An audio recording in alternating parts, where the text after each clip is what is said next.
Hello, everyone. We are back again, and we will start now with our third session on hydrogen.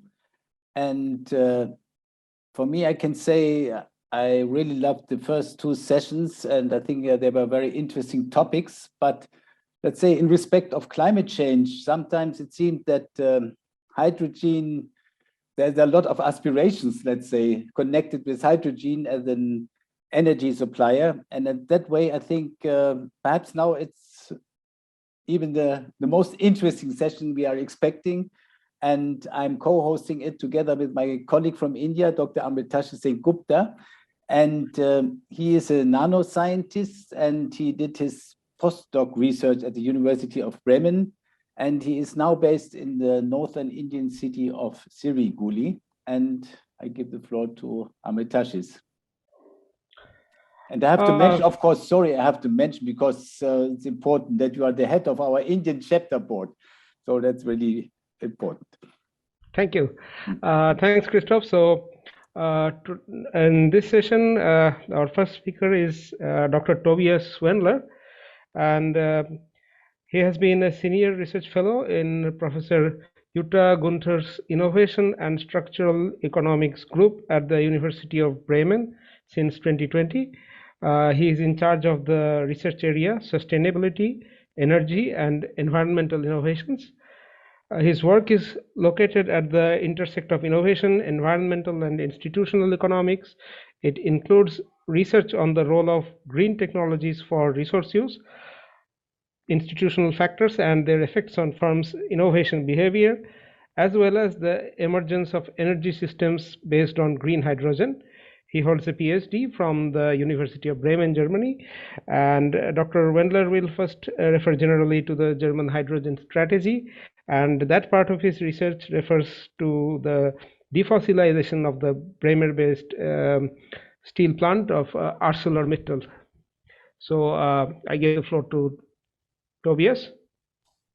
Yes, thank you very much for the kind introduction and the invitation to have the possibility to present on the one hand what is going on in Bremen at the moment on these topics, but also of course to have the opportunity to present what we are currently working on and some recent insights from the studies we do. So I hope that everybody can now see the presentation, which has the rough title Bremen as a future hydrogen hub in Germany. And this is really something as said that the region of Bremen is aspiring to, and we will take a look on this, of course. So perhaps, as Mr. Sodemann already said, the overarching importance of hydrogen, of course, stems from its potential role for the mitigation of the climate crisis. So if we recall the aspirations formulated in the wake of the Paris Climate Conference, there is this goal or this necessity for example, Germany to actually reduce its greenhouse gas emissions by some say 80%, 95% or so by 2050. Some goals are even formulated more ambitiously. I think recently Germany also stares even already to 2045 as a year for which to achieve those goals. But this is roughly the direction where things are going.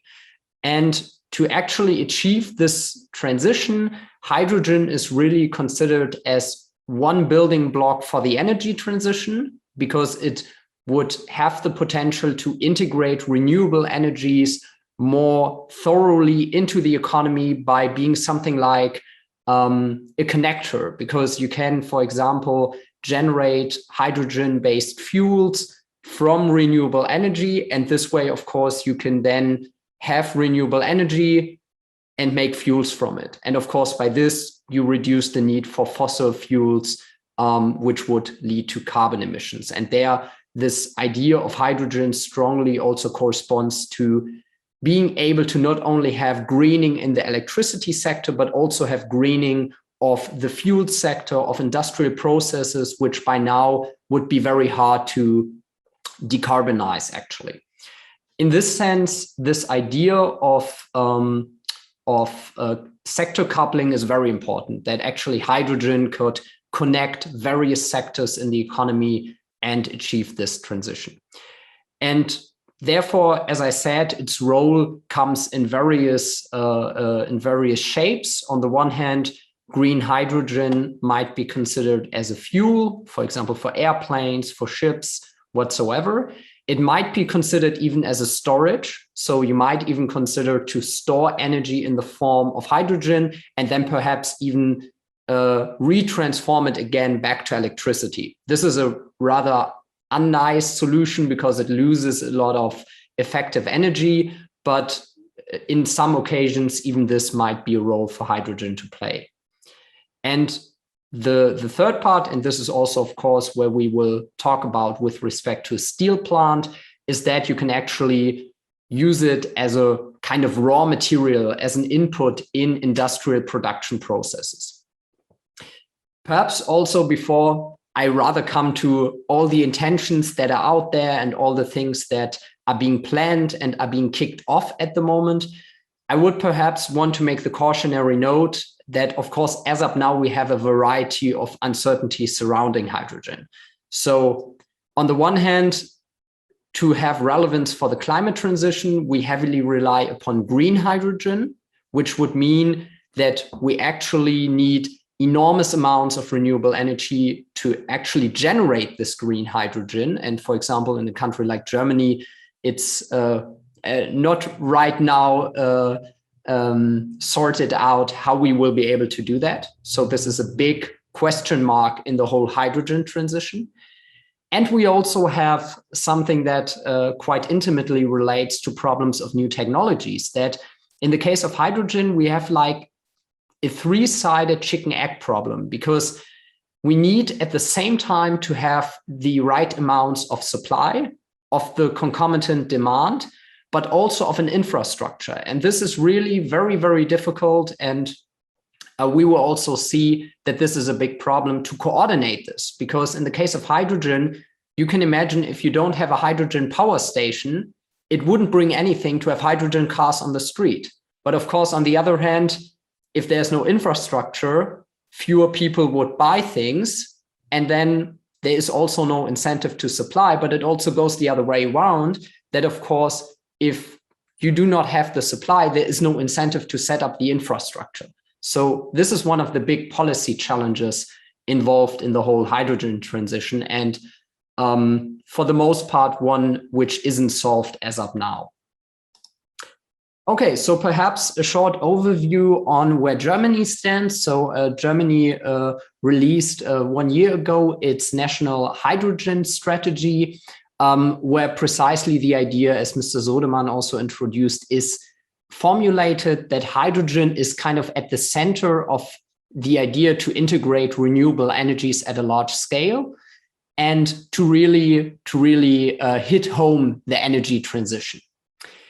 And as such, the idea really is that hydrogen technology, excuse me, could play like a double role, because on the one hand, it's supposed to foster sustainability, but it might also be a lever for the competitiveness of Germany as an economy, because the idea is that Germany could become also a leader in the development of hydrogen technologies, which of course is very interesting, particularly if you consider that some core German competencies like internal combustion engines are rather challenged for their relevance for the future. And in this strategy, what is also mentioned is, of course, that there will be the need for strategic partnerships, for example, with African countries, which might take the shape of, on the one hand, getting hydrogen imports potentially in the long term from these countries, where you could generate much more solar energy, for example, than in Germany, but also to have, for example, African markets as potential demanders of the German technologies. So this idea that if Germany becomes a leader in hydrogen technology, for example, the African markets might be a customer at the end of the day. So that is the German situation. And here from Bremen, we are kind of embedded in an even more specific framework, because the northern German federal states also started an initiative, and this strategy paper was already supplied in 2019, so before the national strategy, where the 5 northern German federal states actually said, okay, we are extremely destined to utilize hydrogen technologies, because on the one hand, we have the capacities for generation of offshore wind energy, which relates to having renewable energy to actually generate green hydrogen. We have the capacities for storage and, for example, also the relation to the gas networks, which would allow distribution of hydrogen. And very importantly, there are the harbors for in and exports of hydrogen-related technology, but also of hydrogen itself. And this even led to what you can see here on the right, that this notion of the Hanse has been kind of revived, actually, to speak of a hydrogen Hanse. So to come back to this idea that actually these geographical characteristics of former Hanse cities like Bremen, like Lübeck, like Hamburg might play a role for these cities to really be at the center of an emerging hydrogen value chain, with the distribution of hydrogen itself, but also with the exchange of hydrogen technology, and that these federal states should really try to jump onto this track and profit from the hydrogen boom, perhaps. For Bremen, this initiative is really also supported by its economic structure, because in Bremen we have a high share of an industrial base. So we have a strong importance of sectors which will be subject to emission prices and policies. So that means that the transformative pressure on the economy of Bremen is relatively high, because otherwise, in the wake of increasing emission prices, there might be problems. So this incentive to actually now start to invest and look at what can we do differently is quite high. And at the same time, also the key sectors in Bremen, which will be subjected to increases in emission prices, for example, those are also sectors who actually have application potential for hydrogen. Whether it's the logistics industry, where of course you might get to hydrogen fuels instead of the regular fossil fuels in transportation, but also the industrial sectors like steel production, automobile manufacturing, where of course we could talk about fuel cell cars, and also aerospace. There are really application potentials, which is why for Bremen this technology is of quite high interest. Okay, so moving from Germany to Northern Germany to now really focusing on Bremen. In Bremen, we have the relatively unique situation that, as I said before, we have this three-sided chicken-egg problem, which makes it very difficult. Where can we actually start? And in Bremen, the good news is that Bremen already has its first mover. So the first big player who will just start to work with hydrogen and, of course, therefore kick off this technology here. And in Bremen, it is the steel plant, which is responsible for more than 50% of the carbon dioxide emissions in the federal state of Bremen, so to speak of its significance. And therefore, of course, this plant is of high significance for any climate ambitions of the federal state of Bremen. And at the same time, therefore, of course, under substantive pressure to do something here. On the flip side, it's also significant as an employer. So that is also why, of course, Bremen can and should not really afford to just let the steel plant perhaps at some point go out of competition with roughly 3,000 employees. And as said before, of course, the steel plants are potentially subject to emission policies. And in the case of steel plants, where you really have these tremendous amounts of emissions, that could really become a very big problem. So due to these reasons, the steel plant in Bremen, which belongs to the ArcelorMittal company, is intended to be fully transformed to using hydrogen by roughly 2038, 2040. And to do this, this will, however, require 1 gigawatt of electrolysis in order to really provide the steel plant with 100% green hydrogen. And to put this into perspective, up to 300 megawatts, that would be 30% of this, could actually be located and generated on site, so in a nearby power plant. And the rest, of course, there then the question would emerge, how do we get it? And this is, of course, also where hydrogen imports might play a significant role. But most importantly, for the moment, as I said, the steel plant therefore now serves as a first mover and really initiates this transition here.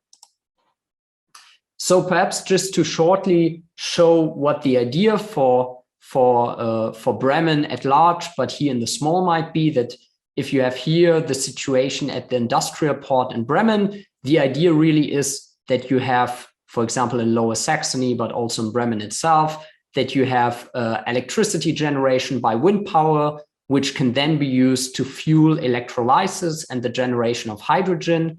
And this hydrogen might then be used for the steel plant itself, but it might also at some point foster a transition in the traffic sector, so to provide ships, to provide transport cars, and so on and so forth. And it might also be used to some degree in chemical industry, which is, however, less relevant at the industrial port as well. And this geographical configuration has quite some advantages, as I said. The one is, of course, the location at a river, which allows this potential in and export of hydrogen, and also a very close connection to, for example, the European gas pipeline network, which would potentially be a relevant scope for distribution of the whole thing. Okay, so then speaking more about, I will shortly look on the time, speaking shortly about the concrete project, what we are working on. So this project IITB, which we are working on, is actually now supporting and going along with this transition, because in this project, it's really one of the goals that it should improve the construction and integration of a multi-megawatt electrolyzer at the steel plant or at this power plant here in Bremen. So the first step of the 300 megawatts in the midterm run. And of course, to have this embedded into the northern German region, where also potential other customers and other applications, for example, in transport, might play a role.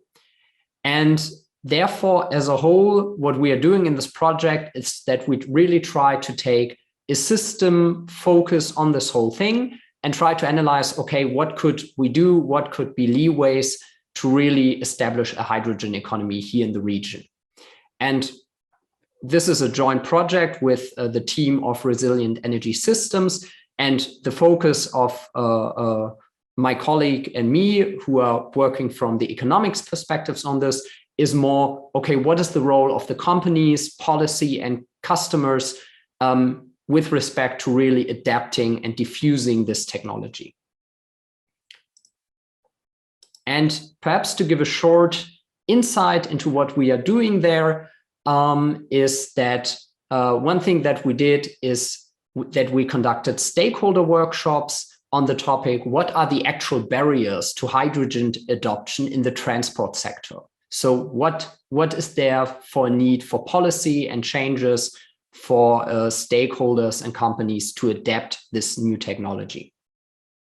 And there we really had very interesting stakeholders to discuss with. So we had only top-level decision makers from both publicly owned and private companies, so that they really are the people who deal with these topics and have to make the investment decisions at the end of the day. We only had actors from the metropolitan region of Bremen-Oldenburg, which means that they are all situated in the same situation with respect to political support, with respect to accessible knowledge, with respect to geographical conditions.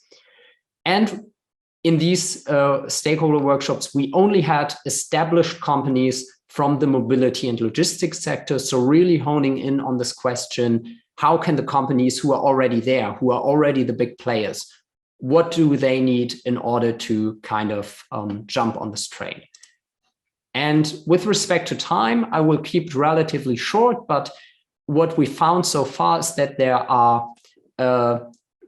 is a varying relevance of importance for different barriers. So what was found to be extremely important in this case is the whole regulatory thing, that on the one hand, there's a need for government intervention, for subsidies and so on, but that there's also a need, for example, to decrease bureaucracy, because a lot of new technologies really have a problem because the pace of bureaucracy is so slow that it's very difficult to introduce this technology at a sufficient pace to achieve all our goals.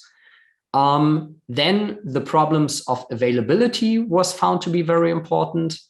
The same goes with costs, so that of course the costs are currently still very high, and also that some still worry about the acceptance at all from the general population. And the particularly important problems that were found here was, on the one hand, that really right now there are not the required networks. So there are not enough players already who have experience with it, with whom they could exchange, and so on and so forth. And of course, that there are quite strong uncertainties. So even with respect to, will hydrogen itself actually become really this very successful technology? And perhaps to make this a little bit less abstract, I brought with me one slide on concrete statements that one of the stakeholders made in one of our workshops, where he expressed the importance of, or perhaps the problems that might occur with hydrogen, as he compared it to the case of liquid natural gas, which of course, until today does play a role, but didn't become as significant as was once expected. And this stakeholder really stated that, okay, actually liquid natural gas had very similar characteristics. It also had an ecological touch, and it was also not even as problematic to handle perhaps. But that because there was no infrastructure, it's proved to be quite problematic, and that this problem is right now even more severe with hydrogen. And this stakeholder really was very skeptical about even the potential of subsidies, as he stated that even with insane subsidies from, for example, the European Union, we didn't get this widespread introduction of LNG filling stations. And that, of course, then he said, is a big problem for any logistics company, because you don't get too much support for just being the green one. So it's still a very competitive market. And this starts to change a little bit right now, that some companies are now willing to pay a little bit more for more green transport. But this stakeholder really was like, okay, you don't get this paid oftentimes. And also, and this was very important, I think, he said, okay, the processes are so perfectly linked that you cannot afford to perhaps at the end of the day not find a proper hydrogen power station in the right moment in order to be able to fill up again and just get stuck somewhere in the middle of nowhere. And this perhaps just as a more precise example of these problems.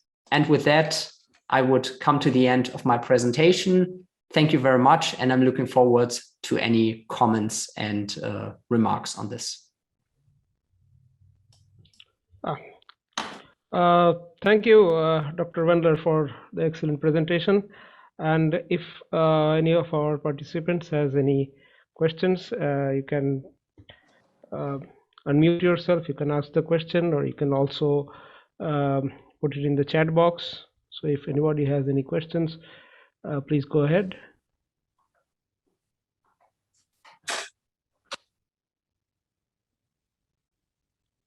Yes, I see Dr. Wolf. You can please go ahead and ask your question. Thanks, Mr. Wendler. Very interesting. You mentioned that it's roughly 1/3 of the required capacity that can be stored on site, and the rest would be stored somewhere in the surrounding. No, this point was not referring to storage, but to generation. Okay. So roughly 1/3 could be generated by electrolyzers, which could be placed in a nearby power plant, such that you would really generate this on site. And the rest 70% would have to be delivered either from actual imports via ship, for example, or in order to be used from the gas network or something like that, but would require external provision actually. So because of rather of costs or because of the space availability? Because one could think that if this enterprise wants to produce its own hydrogen, it might as well set up the whole infrastructure on their premises.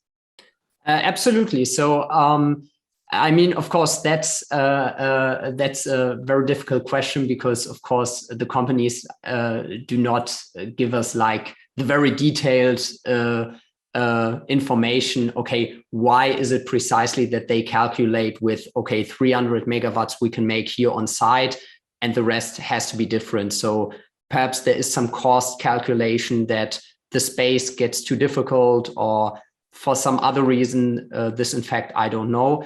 But of course, you're right. So I would think in principle, I mean, you just need a very large hall actually, where you can place these electrolyzers, and assuming that they get more efficient, they will require probably even less space.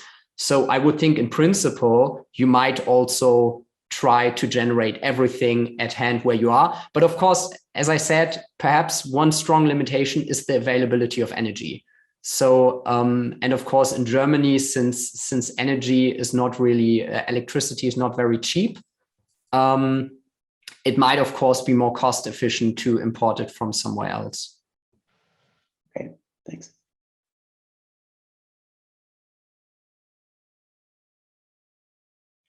Okay, if there are any other questions. Okay, so we once again thank the speaker, and if anybody has any more questions, always we can have at the end of the session. And this is a very exciting session that is going on, and hydrogen energy is a very important part of Sustainable Development Goals. And with that, we have our next speaker, Professor Pratibha Sharma from IIT Bombay. And to introduce her, I give the floor to Mr. Christoph Sodemann, who will introduce. Thanks, Amretashis. And for me, it's a great pleasure to introduce Pratibha Sharma. She is a professor at the Department of Energy Sciences and Engineering at the Indian Institute of Technology, Bombay, based in Mumbai. And I think that's one of the most renowned institutions, technology institutions in India. And so we are very happy to have you here. Your research is mainly on hydrogen and hydrogen storage and materials, and you are leading several multinational projects on hydrogen. And you will give us an introduction to the hydrogen strategy of India and about your specific research. And we are very much looking forward to hear from you what you are presenting. The floor is to you. Thank you, Christoph, and thanks to my earlier speaker, Professor Wendler. So you have made now you have made my way easier. Although you have pointed out many barriers, I will also talk about certain points in general, and thereafter I will go specifically onto the Indian country status. I will share my screen.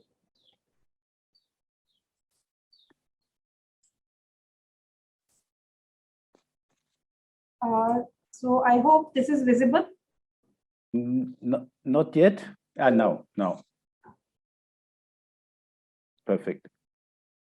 It's visible now? Yeah, it's perfect. Yeah, thanks. Okay. Yeah, thank you. So title of my talk today, which I'm going to cover, is certain aspects of hydrogen strategy, and that is specifically in Indian context. But before that, I will just touch upon, because many of these things have already been mentioned by Professor Wendler. So we know that the interest it is in hydrogen has again shown a peak in the spike in the interest, although we have seen similar spikes earlier as well.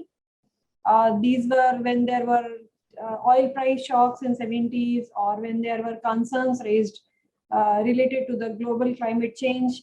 But this time the interest, we can see it's being widely discussed. So every day, like I am attending several meetings wherein I could clearly see the interest from different industries, even from the government side, policymakers, stakeholders. So how is it different from the interest that we have seen earlier is, we can say that this time it is different in the sense that we are not restricting ourselves as a potential use of hydrogen in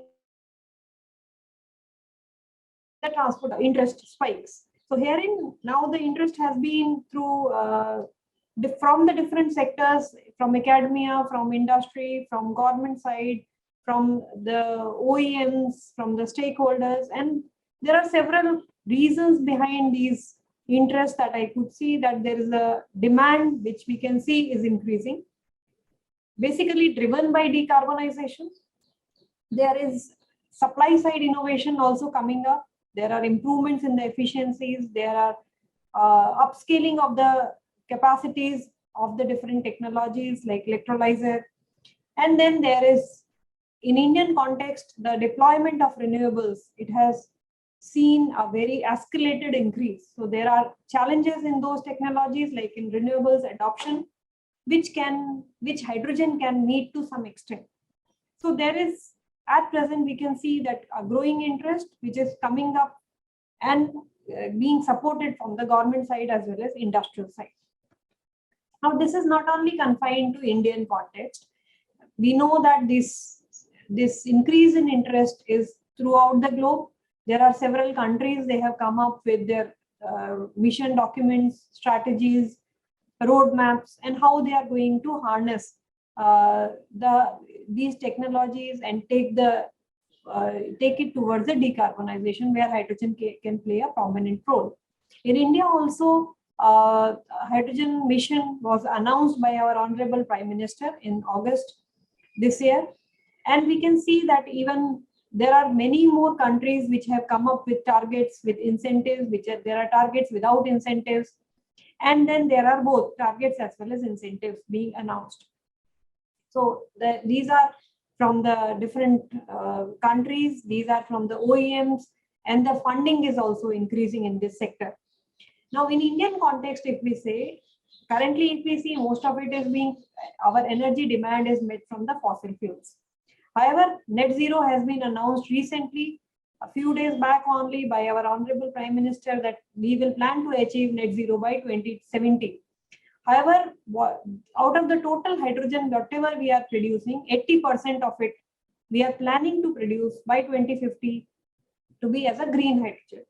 And what is expected is, as per the several economic analysis and calculations being done by certain institutions, it has been reported that the green hydrogen will become, in Indian context, competitive by 2030.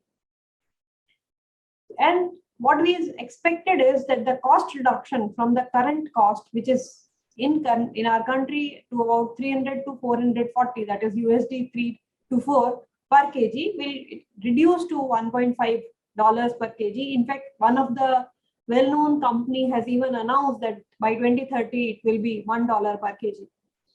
So that is definitely going to be competitive. Once it is $1, $1.1 per kg, it will definitely become competitive with the gray hydrogen. So whatever being produced from fossil fuels and then sequestered, carbon capture and sequestration being done. Besides that, in Indian side, like the renewables penetration is very fastly increasing. So there is a target of 450 gigawatt of renewable energy installed capacity. And that is a substantial number by 2030. And when the renewables are penetrating fast, in that case, the prices are also like, compared to several other countries, the prices of renewables, especially solar, these are lowest in India. So there will be definitely a requirement because of the supply demand gap. Hydrogen will definitely play a key role. And when the more and more penetration of renewables will be there. Other than that, the major challenges that we are facing, and it is being much talked about in India, are the rising fossil fuel prices. So we are basically for fossil fuels, whether it is gas, oil, we are depending on our imports, and a huge economy, a major portion of it is being dedicated for the imports. So if that part could be taken care of hydrogen, that is the biggest driver that may drive the hydrogen economy into the country. So what we can foresee is with the adoption of hydrogen and different sectors, whether it is power generation sector, whether it is transportation sector or industrial sector, we can achieve twin benefits. This is at the same time, we can reduce our dependence on imports, as such help the economy. At the same time, we will be able to mitigate the emissions. So we will move a step forward towards decarbonization.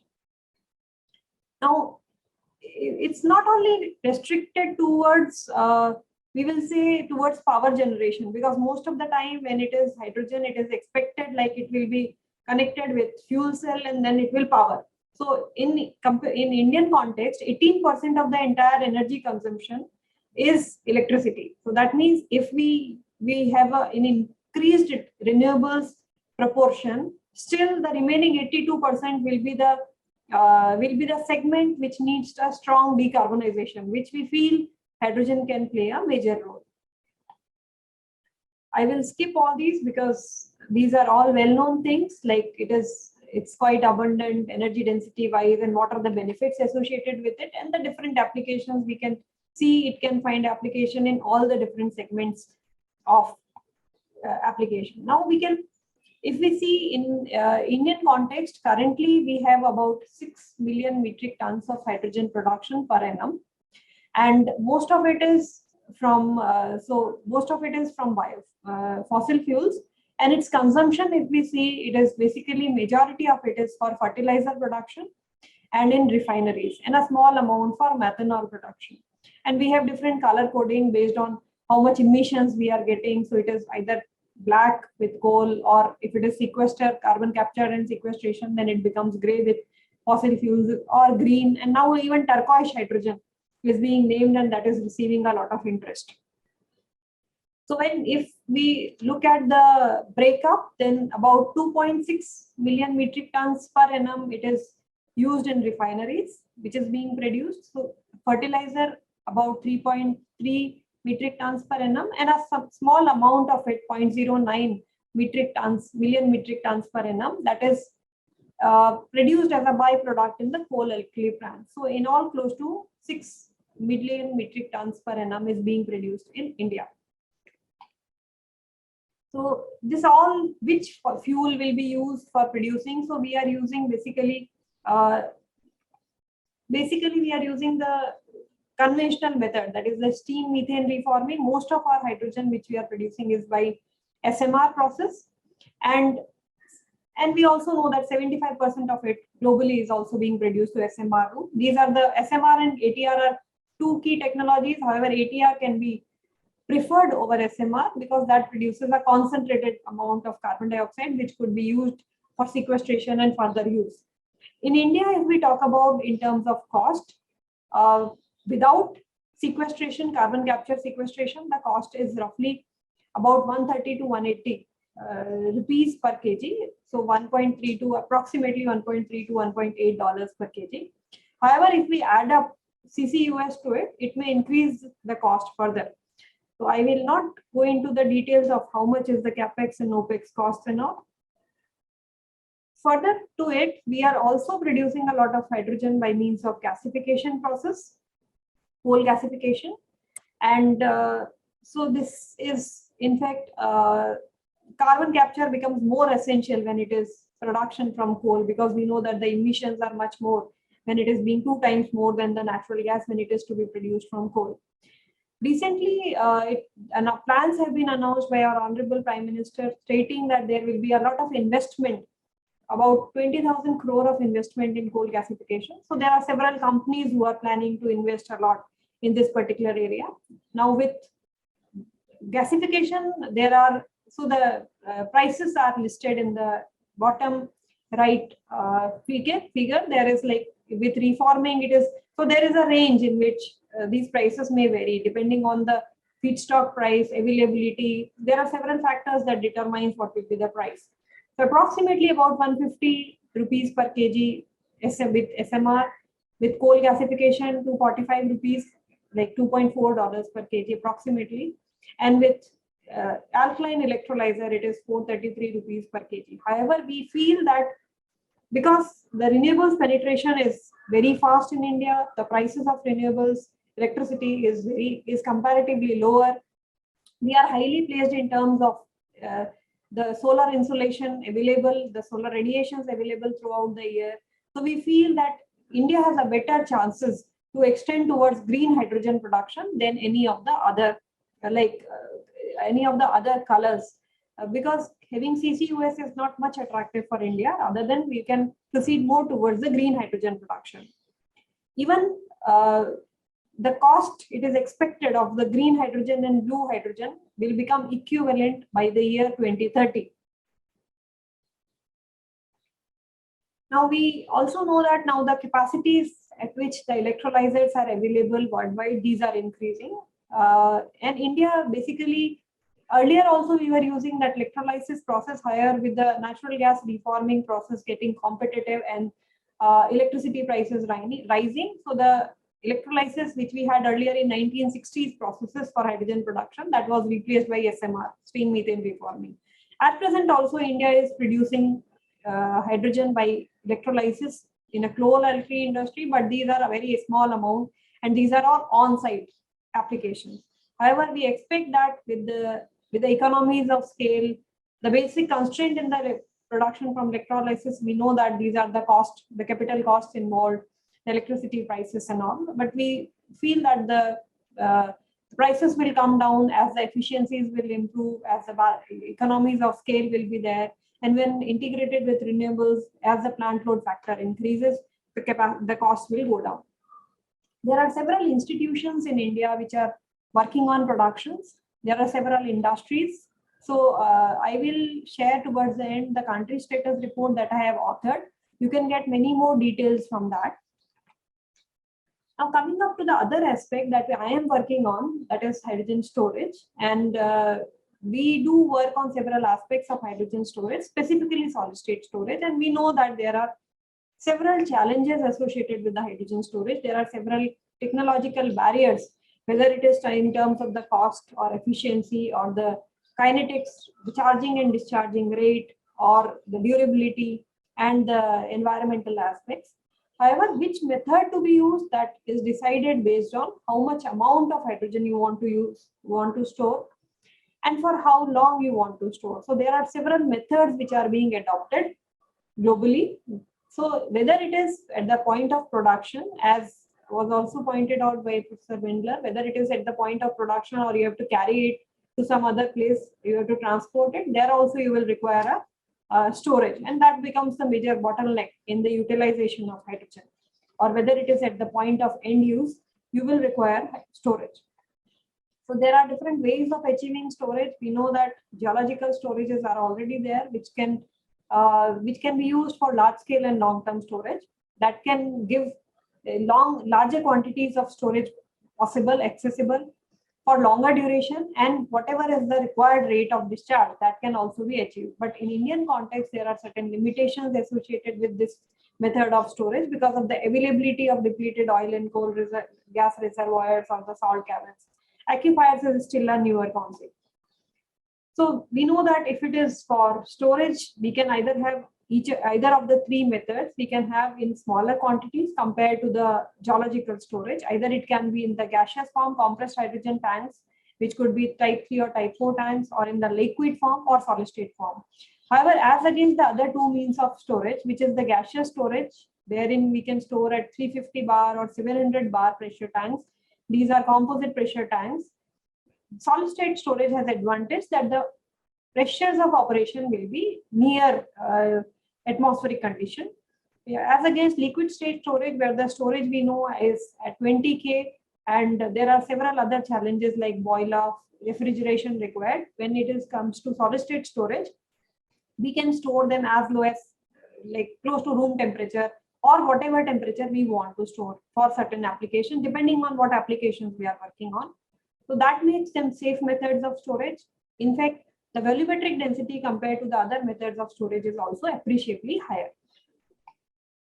So what we do at our place is we are working on solid state storage. We take the material from very scratch, from single atom we start working on to we take the materials to hundreds of kgs, to synthesizing hundreds of kgs. We have those facilities here.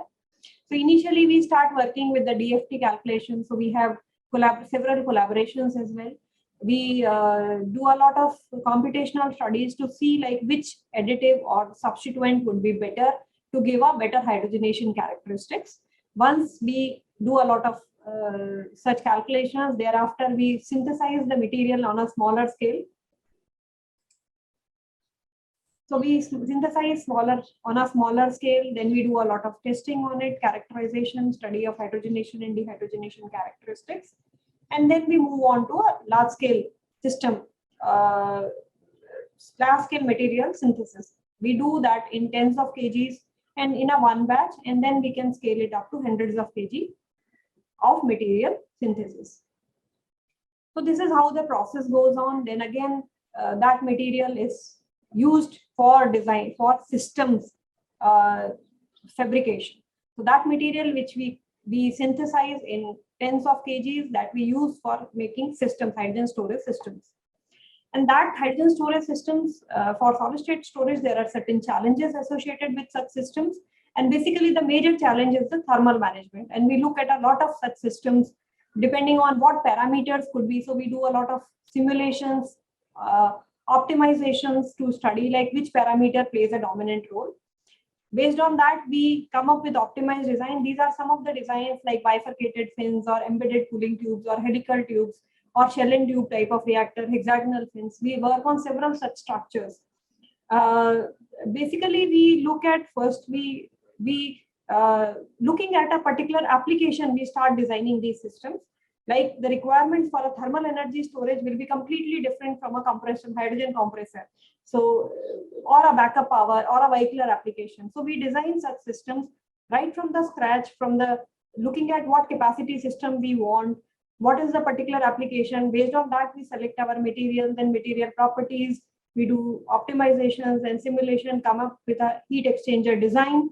And finally, we go for a fabrication. So just to show some of the reactors being designed. So this is one of the reactor which has hexagonal fin network, another reactor which has embedded cooling tubes.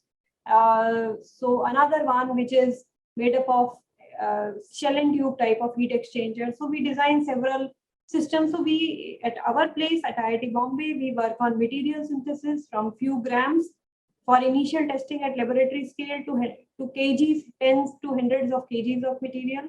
Systems from very small scale systems to store 10 grams, 20 grams to about 50 kg or 100 kg of material. So we go on to systems like capacity 10 kilowatt hour, 30 kilowatt hour, 100 kilowatt hour of hydrogen storage.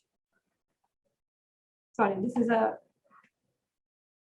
So this is how we work. We start with the selection of material, we improve the characteristic for storing of these materials. They are through different mechanisms, whether it is by incorporation of suitable catalyst or additive, dopant, or nano sizing. So several ways we used to work on these materials. We go for large scale synthesis, then we go for designing the tank, and finally we develop the reactor and do a performance analysis. Not going into more details.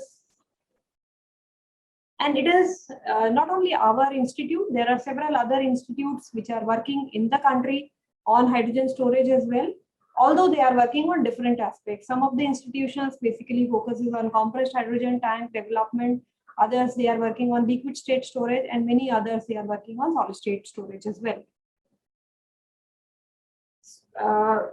I will quickly go across. So that was the work we are doing in Indian context. The conventional industry, definitely iron and steel, as Professor Wendler mentioned. Here also fertilizer and refinery, they are looking forward for decarbonization, and we expect that the demand of hydrogen in these sectors is going to grow. So current consumption in, say, fertilizer industry is about 45 kg per capita, and that's going to grow to 75 kg per capita by 2050. Same, we are expecting that in refinery, our capacities are going to increase, although the prices are higher. So we may expect that we may be going greener, utilization of hydrogen may reduce the cost, but at present, what is being expected is still the consumption of fossil fuel will continue to a certain time, and thereafter it will see a decline. So as such, the capacities are going to grow, and there the decarbonization is going to play a key role. Other than these industries, which are the conventional industries, we also feel that the upcoming demand will be from steel and iron and steel industry, wherein the use of hydrogen could be both ways. It could be as a fuel, it could be as a feedstock, but that incorporation of hydrogen in this segment will increase the cost to a certain extent. Other areas, segments for hydrogen where it could be used could be long distance heavy duty vehicles, because using hydrogen in that particular segment, we can make them accessible for using in any of the, unlike batteries, there are certain, it can be, the range could be extended, we can fill them, refill them faster, we can use them on long routes. So there are certain added advantages. And there are several institutions in the country who are working on fuel cell catalysis and various aspects of utilization. So just to summarize, to way forward, there are certain segment sectors wherein we can easily proceed forward, looking at these segments wherein hydrogen can quickly progress, can enter into those segments. There are certain segments where we need to prepare more, and there are certain segments wherein we need to first demonstrate, look forward, and then we can move on towards these certain segments. So overall, it will come from several contributing parameters will be deciding this progress. That will be definitely the cost reduction being one. Again, chicken and egg, as was mentioned by Professor Wendler, we have to have a supply. At the same time, we have to create demand as well.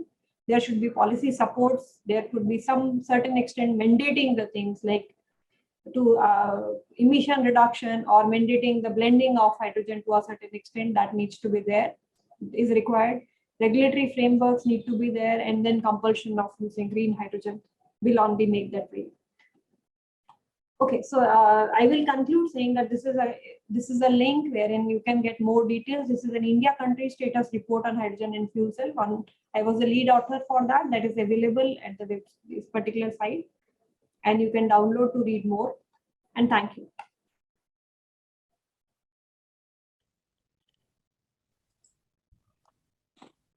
Yeah.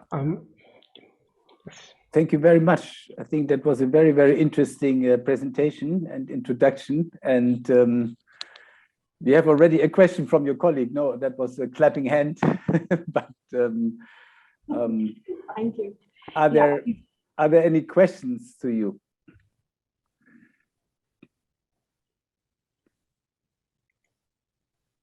I mean, I have the first question. Tobias Wendler mentioned in his presentation that, as far as I understood, let's say the most important barriers are the regulatory barriers. Is that more or less the same in India, or are there other issues, priority? Yes, that is one of the major constraints as well here in India. The reason being, like, say, for example, if I select a transportation segment, in that case, at present, like most of it is, most of the OEMs, they are on the compressed hydrogen storage, but we do not have those those protocols in place for testing of high pressure tanks. So all those things are definitely required before we could progress more. So that is again definitely a constraint in India as well.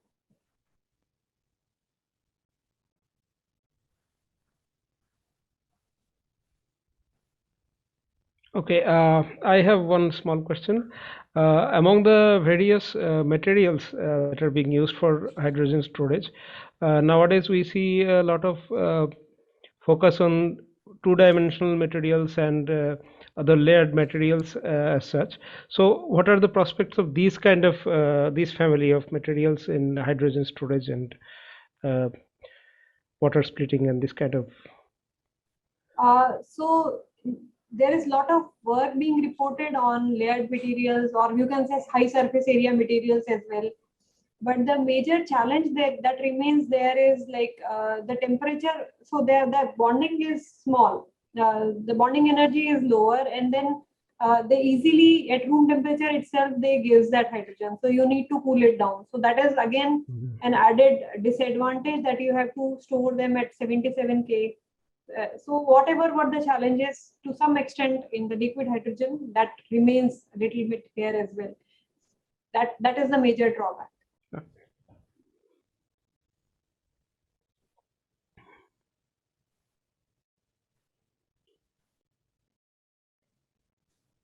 So if there are any more questions. I have another question to both speakers. Tobias, you mentioned in your presentation the concern of one stakeholder that hydrogen might get the same fate like LNG as a kind of transition technology and not really properly used at the end. Do you share that concerns, or do you think it's different? I think it's a question to both of you. Perhaps I would start. I mean, I must admit I'm not too deep, of course, into the precise technicalities of these fuels. So I think in general, if we look from a historic perspective, the movement in energy sources was anyhow developing more and more to more hydrogen based. So if we look at the movements from wood over coal to gas to oil, that's already a development into the direction of more importance of hydrocarbons. So personally, I think the development clearly will go into this direction. But what I also share as an uncertainty rather is this question of how quickly will this really mean a widespread introduction in the breadth of the economy? And I think this is something where this question of what's the time frame? Is it going to be the main fuel and source by 2040? Or is it going to take until 2080, 2090? And that is, of course, for economic actors, a major difference. And I share this uncertainty with respect to, will it really happen soon, or will it take like another 50 years? Thanks. What is your opinion, Pratibha? Yeah, I completely agree with Professor Wendler that dynamics is definitely changing, but how it's going to sustain definitely will depend upon the policy support and the regulatory framework.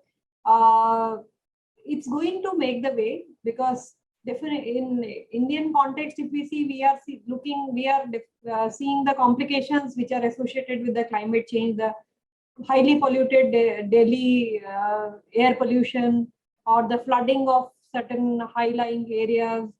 So these implications are straightforward, that climate change we could see. And this is the fuel which could help in towards decarbonization that has been identified. But how, in what period it's going to, whether it's what policy decisions are being taken very fast. So the penetration, how long it will take, will be decided by several other things that this dynamics may evolve very soon to give how long it's going to take place, that transition. Whether it will be too soon, whether it may take a lot of time. So that all will be decided on the changes that will be there in another coming 10 years.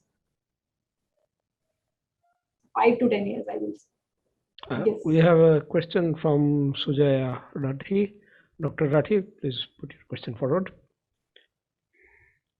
Thanks, Pratibha, for the very, very wonderful, informative presentation, and Dr. Wendler also. I mean, this is really, I think it's a very pragmatic presentation here.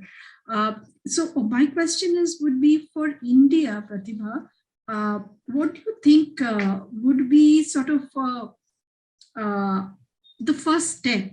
Right now they have the Hydrogen Alliance that is in some way formed with OEMs and industry, and I think institutes like, I don't know whether IITB Bombay is part of it, but yeah. So, but what should be? Is it something like right now the Prime Minister has promised this at the COP as the the renewable target, right? It's pretty high, right? So, do you think a target for different sectors especially the hard to abate sectors where hydrogen might be useful. For example, transport, heavy vehicles, for example, and some of them. So again, of course, it's a chicken and egg thing, but a target-led infrastructure, infrastructure development and other things that is that. Do you think that's sort of in certain sectors, if they have some targets set for hydrogen as part of the renewable target, will that help going forward, policy, regulation, and money to go with it? Yeah. Yes. So correct, you rightly pointed out. So that again, so the industry at present, they are not taking up. The reason being, there has been past also a lot of uncertainties associated. Now, if they adopt, say for example, for a particular segment, where from they will get hydrogen, that becomes the question mark. So since there is no demand, that's why the production is not taking a pace. Besides the costs of the technology, present costs like of electrolyzer, if it is green hydrogen, that is very high. Then indigenization of those technologies. So there are a lot of issues, whether if it is pressurized tanks, then the testing frameworks, the test facilities. So there are several issues associated at each and every step of the hydrogen economy, whether it is at production or storage or transport. Then if it comes to blending, then we do not have that pipeline infrastructure, how much percentage to be blended. Even thinking of HCNG, using of HCNG. So how that will be acceptance and public acceptance. So there are a lot of challenges that we could see. But again, as I mentioned, how the things evolve, that will finally decide on when we will achieve to a certain portion of hydrogen-based technologies in the entire energy demand.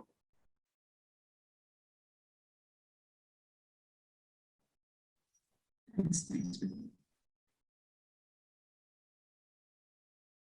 Did you want to add something, Suyaya, or not?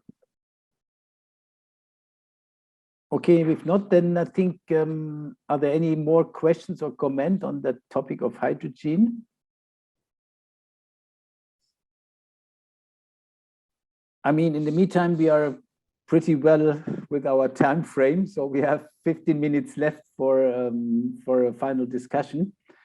And yes, as we said from the beginning, and one purpose or main purpose of this workshop conference was to stimulate networking or to allow networking. And like one question, for example, very concrete, is there, for example, now an opportunity for you, Mr. Wendler and Mr. Sharma, to connect? Is that interesting for you to, yes, somehow to work together or to stay in contact, to learn from each other?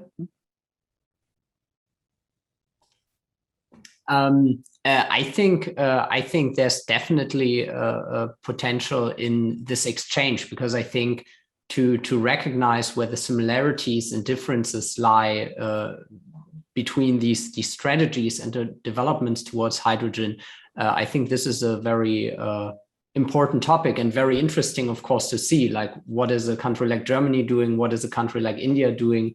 And I think there's definitely potential to stay updated about such developments. Yeah, I do agree with Professor Wendler. This is really very important. Like, this is very interesting and so informative interaction we had. So I could also come to know what is going on in Germany. So definitely we will interact further.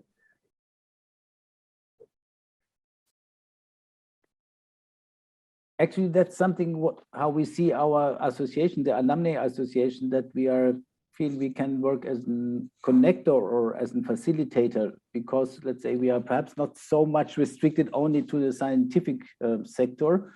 We can also include civil society and business. So because all of them are members of our association. And I think that's something which we can use, for example, also for the future. That we will say that in some areas, it's perhaps even easier for us, perhaps sometimes even less bureaucratic to facilitate dialogue and networking in that, in sectors we mentioned here, all in the, let's say, in the field of sustainability. And it's something we want to expand in future.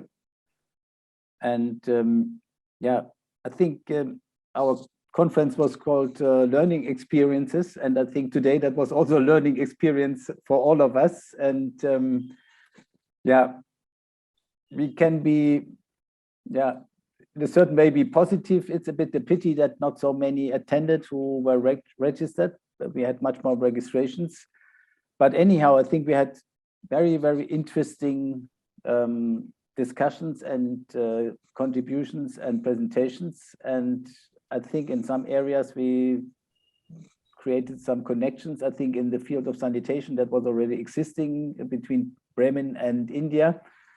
But I think in the field of mobility and hydrogen, perhaps we could support something that you will exchange in future as well. And yeah, we would invite you to use our network for your purposes. So that's what we would like to do in future. And yeah, that's my opinion on that. And yeah, Madura is also already raising her hand, and I think others you are invited to give your assessment and to say what you think about our conference today. Yeah, thanks, Christoph. Yeah, I think it was very interesting to have members from the educational institutions as well as the industry to come together on this platform. So my question actually was to all the speakers here in general, because Germany has very well integrated the academic institutions and the industry together. And that is, I think, contributing a lot to the progress. Whereas India is a little bit behind in the sense that there is still quite a bit of a barrier between the educational institutions and the industrial applications of it. So my question actually maybe more a bit to Professor Sharma and also to maybe Sujaya, how do you feel we can bridge this gap between academia and industry to take the progress ahead? Or maybe if the speakers from Germany can shed some light on, maybe suggest something that they have done.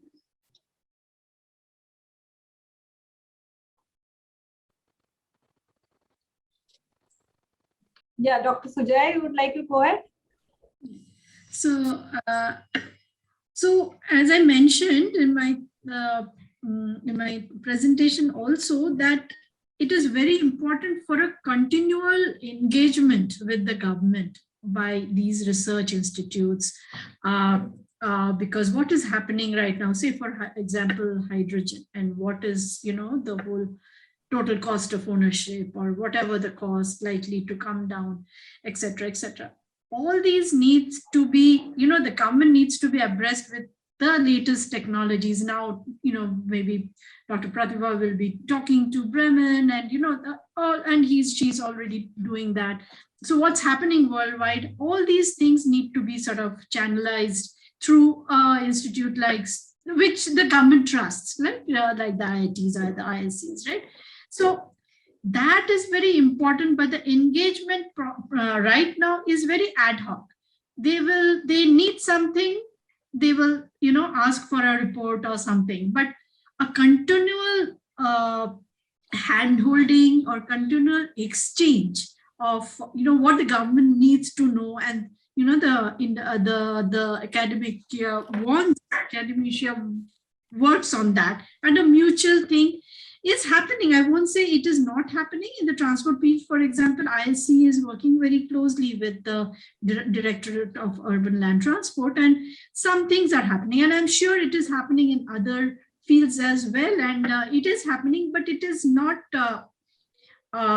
as integrated as we would like. I think that's the challenge. But I think we can hear from, you know, Bremen as to what is the modus operandi of how do they integrate this knowledge transfer on a continuous basis. I think that's something maybe we can learn. If you allow me, I would like to involve my colleague, Dr. Reinhard Ahlers. I hope I don't surprise you now, Reinhard, but I saw that you were attending the whole conference, and he's also a board member of our association, and he's owner of an important consultancy in Bremen, and which is engaged in the industrial sector, and for example, also in the sector of knowledge management. So Reinhard, what do you think? How can we utilize, let's say, that kind of beginning what we had today? Yeah, I think it's very important to have this information exchange first, to know who is doing what and how far the developments are. So hydrogen was, for me especially, very interesting because we are working very much in the shipbuilding and ship operation industry, and we see this as a future. It's not in the next years, but after that, we see this as a very important part. So I think this exchange of information, the keep up the status, yes, that's the most important thing of this kind of events. And then I think we need more of these events for sure.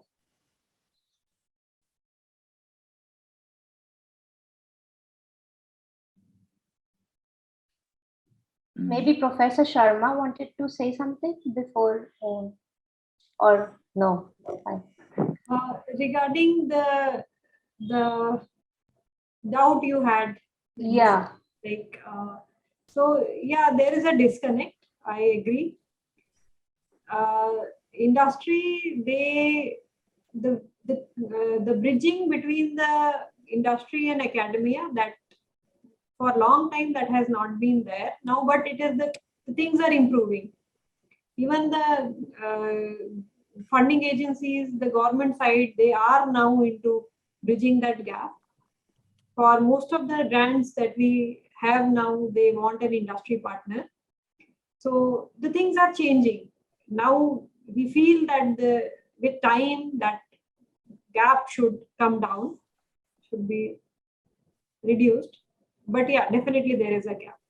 And this is like, even with the premier institution, this is relatively less, but some of the other institutions, the industry, even if they have technologies, they are not approached. So that needs to be definitely bridged down. But yeah, the things are changing. The current scenario is like much different. Perhaps a little more, already an introduction or integration in the academic curriculum might also help in the future, probably, right? Yes, and they have already now, with the recent policies, with the education, neo education. Yeah, and then the courses related to several courses being introduced. So now the things are going to change, like some of the, for like institutions like IITs, students, they go for internship, then students are being funded by the industries. So there are several measures now, steps being taken care of. So the students, they work specifically on industry related problems for their project. So there are now several changes that are taking place. That's great. Thank you I think, for your insights. Yeah, please go on, Amrita. I think what I can understand is like India is transitioning from a service industry. It was mostly service-based industry some time back. Now it is going towards manufacturing. Heavy industry was always there, but not really the high-tech manufacturing industry. And if we do not have high-tech manufacturing industry, we are not going to have industry academia collaboration as much. I can say like the steel industry in India was in very good contact with most of the universities all the time. The Tata Steel, they had been in contact with many universities where I studied and worked. Jadavpur University, there was the Bengal Engineering Science University, and many places where the Tata Steel had a very good presence in the R&D. But now, as we are having high-tech manufacturing, because R&D is not just carried out in only in the metallurgy or these kind of sectors, but for the other departments, electronics or such things, there was not really a manufacturing ecosystem. And now, as we are moving from a sort of a service industry to the manufacturing, I think this will happen more and more over the years. Yeah, well, coming from a life sciences background, I see people Yes. like students from, let's say, biodiversity or Mhm. maybe ecology or something, but they're not really connected to the current problems that Yes. the environment is facing. For example, the sanitation and all the talks that we had in the first session today, students during their curriculum are not really taught any of these real life situations. Yes. So I think that's a huge disconnect on the life sciences side, at least. Also, there was biotech courses were there, Yes. but the biotech industry was almost non-existent, Yeah. say 10 years ago in India. So right now there's I mean, it has become the largest producer of vaccines and all that, and we have our own indigenous vaccines also. So these things are going on a positive way. So hope that the industry academia will increase. Yeah. Exchange will increase because that is needed very much. Yes. Yes. I mean, one more concrete question. So if I look back on our discussions today, I think topic-wise, there's perhaps the biggest overlap or intersection between transport and hydrogen. So from everything what we discussed today, and let's say from our interests and from our involvement. And my question is, would it make sense to make, for example, a follow-up meeting somewhat in January or February of a smaller group of people who joined today and participated today, and to see, is there any chance to develop further ideas on that or to connect on that and to go a bit deeper? So what do you think? Would that make sense? So to have a kind of follow-up meeting, particularly on transport and hydrogen? If the speakers are interested, it would be a great thing. I think it could if be we can very, have very them again. interesting for me, because this is a very, it's a very new area. And what are the to-dos right now, and how have others, worldwide, Bremen, Germany, doing it, and what are the lessons from other for example, as Dr. Wendler said, the experience in LNG, and what are the lessons that we need to take from there? How do we change? What are because this is a crucial time to understand the drawbacks that we have had earlier from other renewable energies in India as well, and what made it happen, what are the barriers, and so that we don't make the same mistakes, or our policies can be, because now the policies are not made yet, so this is a time where we can sort of brainstorm, come out with maybe a small paper or something like that, where we can have the economics part of it, the social part of it, the technical part of it, and present it maybe to the whatever the hydrogen plants or some other people who are sort of taking it, and have a larger presentation around that. So something like that, involve others in it, and so that the conversation gets much more grounded in reality than just theory. So I think that could be my take on it.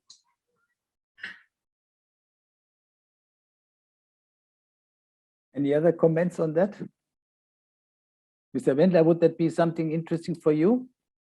Or is it a little bit too wide from your specific research? I must admit, since I didn't hear the talks on transportation, of course I can't fully say something about it, but I think in general, yes, I think it's, as said, transportation and hydrogen are very closely related, and I think to have this exchange also in the scope of the coming hydrogen developments projects, these kind of things, I think this idea to keep in touch and to perhaps have some meeting, perhaps even with also then some additional people who work on such topics, and just to see where common ground lies, I think that's always a great idea.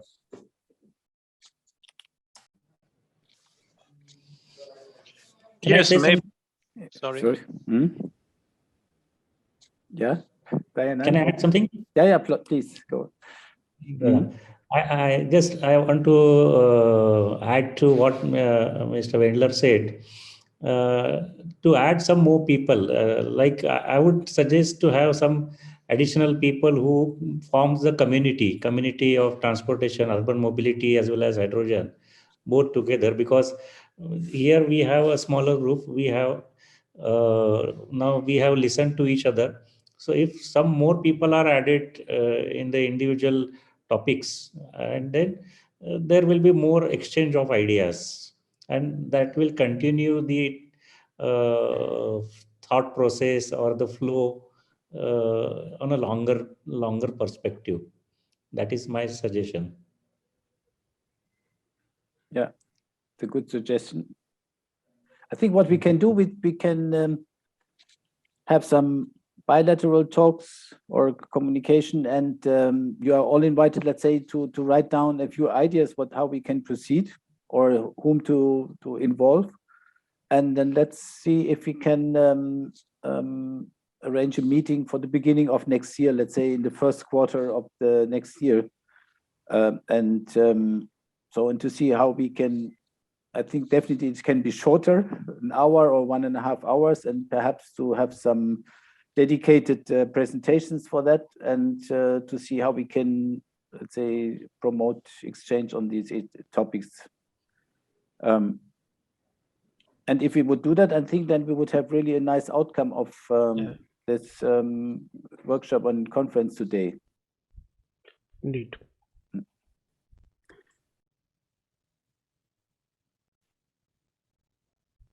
Okay, and then here there was also, I think almost all presenters and speakers are here to one question, if we can share your presentations with the participants. Is that okay for you? Yeah? It's okay for me. Yeah. Okay, cool. Okay, then we will do that afterwards. And of course, as we said, we will YouTube. Put it on YouTube, yeah. Yes. So then that just is left to say again, many thanks to all who contributed, and particular to our speakers, and that you took your time and gave such an interesting input. So I think we all learned a lot, and yeah, let's hope, as you said, it's it's important to continue and to stay a bit sustainable with that, and we will try to work on that. Okay. Yeah, thanks very much for the opportunity. Thanks, everyone. Yeah. Bye. Bye. Take Thank care. you. Thank you, everyone. Thank you, everyone. Yeah. Bye-bye. Hope to see you Bye. soon. Bye-bye. See Bye. you. Take Auf care. Wiedersehen. Okay, stop. Auf Wiedersehen. Yeah. Tschüss.